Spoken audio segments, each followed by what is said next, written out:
రాష్ట్రంలో విద్యాభివృద్ధికి తెలుగుదేశం పార్టీ కూటమి ప్రభుత్వం పెద్దపీట వేస్తుందని టీడీపీ దర్శి నియోజకవర్గ ఇన్ఛార్జి డాక్టర్ గొట్టిపాటి లక్ష్మి అన్నారు.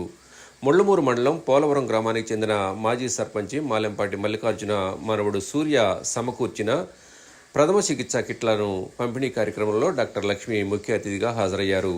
మండలంలోని అన్ని ప్రభుత్వ పాఠశాలలకు ఫస్ట్ ఎయిడ్ కిట్లు అందజేయడం అభినందనీయమని డాక్టర్ లక్ష్మి ప్రశంసించారు. పలువురు టీడీపీ నాయకులు ఈ కార్యక్రమంలో పాల్గొన్నారు.